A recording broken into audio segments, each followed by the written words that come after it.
Got who chain back? Who? Huh? Who? Who you say?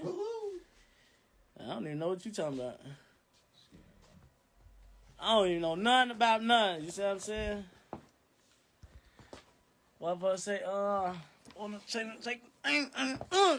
even know nothing. Nothing.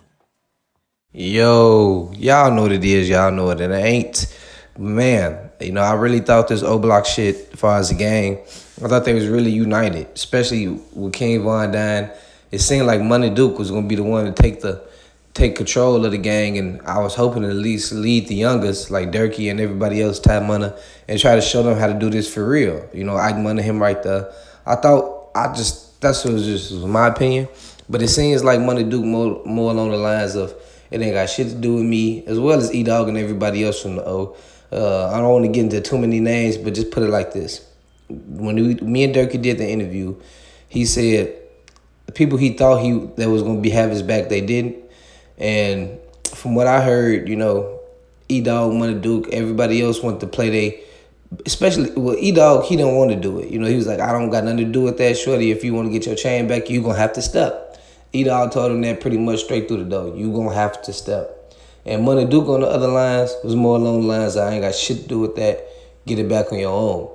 And it kind of goes back into, if King Von was still alive and one of this shit happened to Boss Top, Munna Duke, or somebody else, who would they would have went to? King Von. Everybody would have ran to King Von asking for some assistance because he's pretty much the big homie of the block. He got the bread. He the killer. He the one you go to if somebody in the O ain't acting right. So now with Von being gone, you would expect somebody else to take that lead in that role. But no, it don't work like that. And this ain't nothing new in Chicago, man. Chicago for the snakes left and right is nothing new. I'm talking about every hood in Iraq. The west side, the north side especially, the south side too. Snakes everywhere, bro. If you live in Chicago, it got to be if you really from Chicago, bro. You know what I'm saying? It ain't no good life in Chicago unless you in the fucking burbs. Like if you grew up on any of these areas of the city I just named, you're going to encounter a lot of snakes, a lot of food shit, a lot of food bitches. And that's just part of how it go in Iraq. This is a real, I don't want to say poverty-stricken city, but it's poverty everywhere. It's so easy to get in trouble, and it's so hard to get out that shit. And getting in trouble was fun. I'm pretty sure Durkey did some shit. I don't want to name his background, but honestly, just me sitting back observing everything, it seems like they didn't really have no respect for Durkey.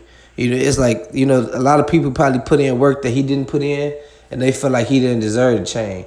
Honestly, like, you got to really think about it. They wouldn't have took King Von chain. They wouldn't have took anybody else's chain. And there's nothing against Durkey.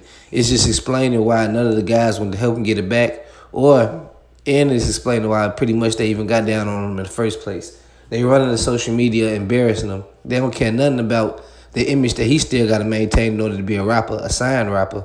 And so that just shows you how they pretty much looked at him and the little respect that they have for him. I'm not sure what he did. I don't know if he got his money and they thought he was acting funny. I don't know. I really don't know, but I could just tell you this right here. The response Munna Duke just gave, and he's supposed to be one of the big guys for the O-Block, that shows you that, Durkey, I'm sorry, but you finna have to step out here and get your feet wet, man. You finna have to step out here and get in these trenches, man. Ain't nobody gonna do nothing for you. And it's up to you now. It's up to you. When we did the interview, he said he ain't like the fact I said it was gonna be sliding and gliding behind that chain, but it's not about the chain. It's about these guys you grew up with playing with you. You gotta get your name right. And that's how I go in Iraq. Niggas played with me before. I had to get my name right. And it just be like that. I ain't gonna lie to you, folks. Believe what y'all want to believe about anything. You got to get your name right when it comes to the rack. Or ain't nobody gonna respect you. And trust me. That's the only way to go about it if you want to be in these streets. If Durkey wasn't a street rapper or an O-Block member, then honestly, it's just one of them things. He could be like Famous Dex, like, thank the Lord I still got my life and all that other shit. But you as an O-Block member, you got to get your name right, Durkey. You got to get your name right. But that don't mean step out here and kill nobody. I don't want y'all to get confused and think I'm trying to provoke violence or further entice or further increase the intensity of the situation. But I'm just really saying it don't matter if you got to go smack a nigga upside his head. You don't got to kill nobody, but y'all know where I'm going with this. Get in the comment section. Let me know what y'all think below. I'm gone.